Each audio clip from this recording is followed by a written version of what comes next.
The Curse of the Pharaohs DLC adds some very interesting mysteries to Assassin's Creed Origins, and let's take a look at them in this video. So if you enjoyed that, then a like would be super appreciated, and let's go. So the first interesting thing I wanted to touch on is the weird message you find at the viewpoint in Aru.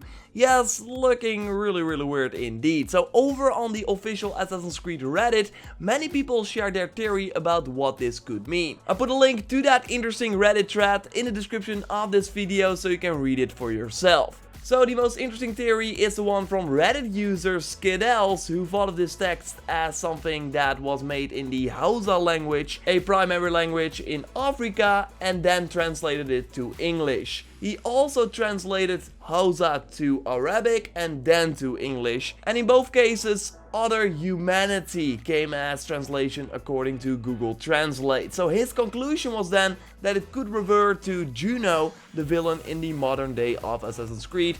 She wanted to take over the world and mentioned the Grey. That people that live in these worlds are dead in the real world but alive in the Duat or in Aru. He goes way deeper into it, linking it to the Piece of Eden as well, how all the Pharaohs had one and they created their own afterlife. So I totally recommend you go to that Reddit thread for a more deeper analysis, and be sure to let me know what you think in the comments down below, so totally check out that Reddit thread. Another interesting mystery is surrounding Ezio, you know, the kid you helped in a quest in Serene called the Vley of Serene, where you have to perform leaps from the different buildings in Serene.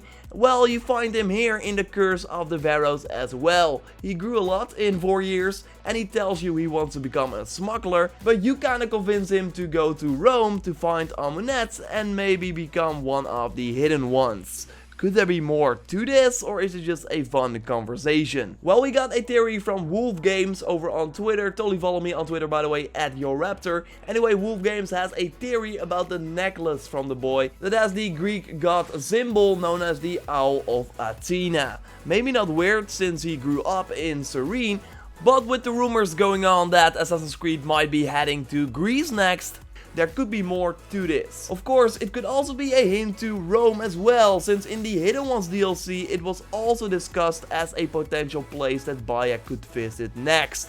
On the other hand, saying to a guy named Ezio to go to Rome could be a nice nod as well. But yeah, I really enjoy these connections with the main game and the DLC, especially since they are tied to side quests, so you could have missed them if you did not do all the side content. Of course, another interesting mystery is the ending of the DLC. Of course, spoilers for the ending of the Curse of the Pharaohs. If you haven't finished it yet, then watch again when you have.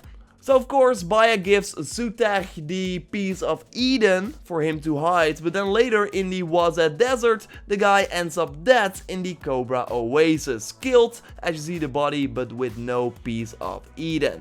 Question is of course, did he get to hide this very powerful artifact or not? I mean, this guy is pretty stupid as we saw in the DLC, so my take would be no, but the question of course is, will we find out later what happened to the artifact? And this again makes the ending really weird. Why did Bayek give it to this guy while he was so stupid? That's why it was not surprising that you find his body, but I did like the sort of plot twist that happened after you finish the DLC that you can only find if you explored the areas you haven't visited yet.